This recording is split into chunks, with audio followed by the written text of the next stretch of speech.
Assalamualaikum warahmatullahi wabarakatuh. Oke, kami dari kelompok 7.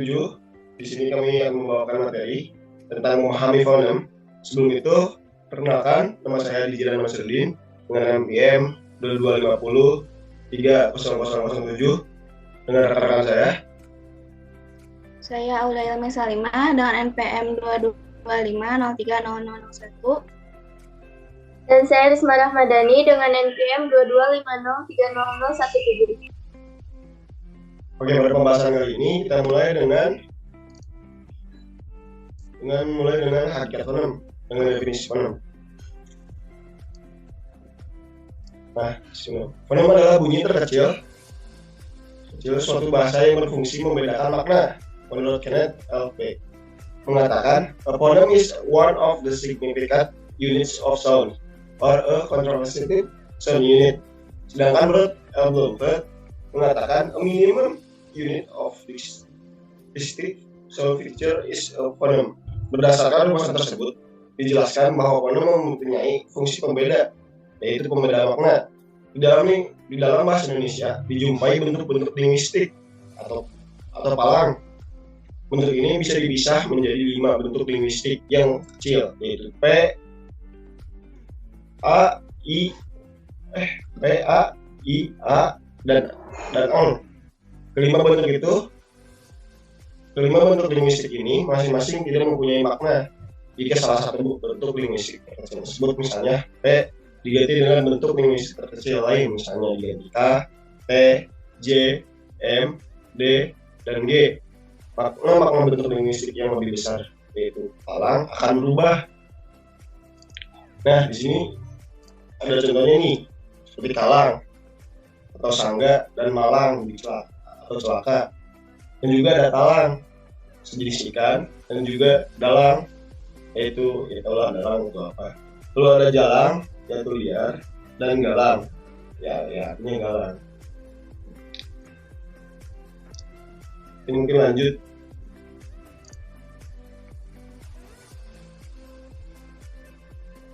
Selanjutnya ada pengenalan fonem. Yang pertama ada kontras pasangan minimal. Maksud pasangan minimal yaitu pasangan bentuk-bentuk bahasa yang terkecil dan bermakna dalam sebuah bahasa.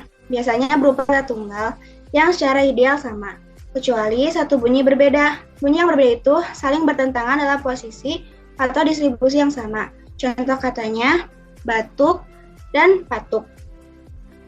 Kata batuk dan patuk hampir memiliki kesamaan dalam bentuk katanya. Perbedaannya hanya ada di awal hurufnya saja. Kata batuk huruf awalnya B, sedangkan kata patuk huruf awalnya P. Walaupun hampir memiliki bentuk kesamaan dalam katanya, kata batuk dan patuk memiliki makna yang berbeda. Lalu contoh yang lainnya ada kata darah dan tara, dan ada kata galah dan kalah. Next. Yang kedua ada premis-premis fonologi. Maksud dari premis bisa disebut landasan awal. Yang pertama ada bunyi bahasa memiliki kecenderungan untuk dipengaruhi oleh lingkungannya. Yang kedua, sistem bunyi mempunyai kecenderungan bersifat simetris.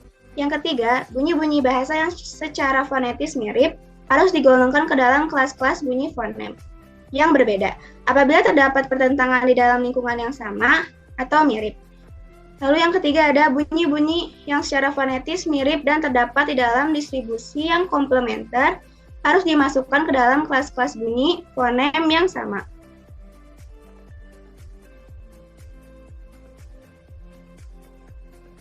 Lalu yang selanjutnya ada resolusi fonem. Resolusi fonem yaitu pengungkapan yang sebenarnya dari ciri atau satuan fonologis, yakni fonem menjadi bunyi bahasa.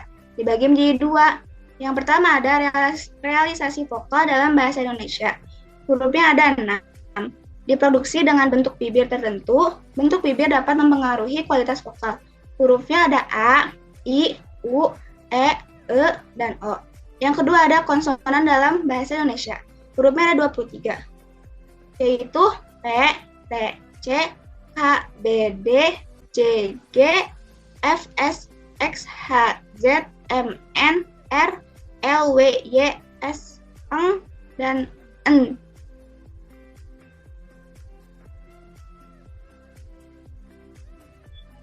Lalu yang selanjutnya ada dasar analisis fonem.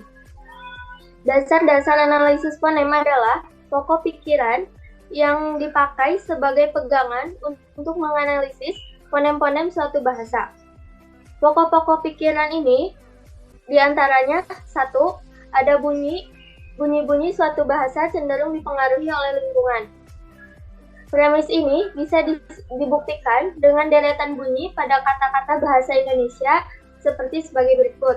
1. Ada NT pada kata tinta dan ND pada kata tunda. Lalu ada MP pada kata mampu dan MB pada kata kembar. Lalu ada NC pada kata pincang dan NG pada kata tangga. NT pada kata tinta dan NJ pada kata panjang. Lalu yang kedua ada sistem bunyi suatu bahasa berkecenderungan bersifat simetris. Kesimetrisan sistem bunyi ini bisa dilihat pada bunyi-bunyi bahasa Indonesia seperti sebagai berikut. 1. Selain ada bunyi hambatan bilabial P dan B, juga ada nasal bilabial M. Selain ada bunyi hambat dental T dan D, juga ada bahasa nasal dental N.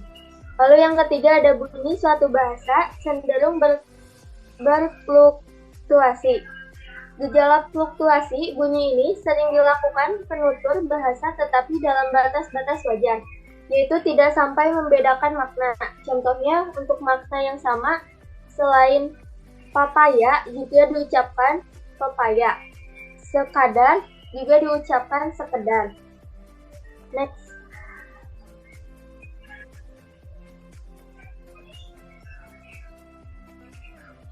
Lalu yang keempat ada bunyi-bunyi mempunyai kesamaan finetis digolongkan tidak berkontras apabila berdistribusi komplementer atau bervariasi bebas. Tidak berkontras adalah tidak membedakan makna. Bunyi-bunyi dikatakan berdistribusi komplementer apabila bunyi yang mempunyai kesamaan fonetis itu saling mengeksklusifkan. Sebaliknya, bunyi dikatakan bila bunyi-bunyi yang mempunyai kesamaan fonetis itu bisa saling menduduki posisi yang lain, tetapi tidak sampai membedakan makna. Lalu yang terakhir, bunyi-bunyi yang mempunyai kesamaan fonetis digolongkan ke dalam fonem yang berbeda apabila berkontras dalam lingkungan yang sama atau mirip. Mengetahui kontras tidak bunyi-bunyi suatu bahasa dilakukan dengan cara pasang minimal, yaitu penjajaran 2 atau lebih bentuk bahasa. Lebih bentuk bahasa terkecil dan bermakna. Dalam bahasa tertentu yang secara ideal atau berbunyi sama kecuali suatu bunyi yang berbeda. Contoh pasangan minimal dalam bahasa Indonesia yaitu dalam lingkungan yang sama seperti berikut. 1. Ada kata tari dan dari. Yang kedua ada kata paku dan baku. Lalu yang ketiga ada kata kali dan gali. Dan keempat ada kata laut dan raut.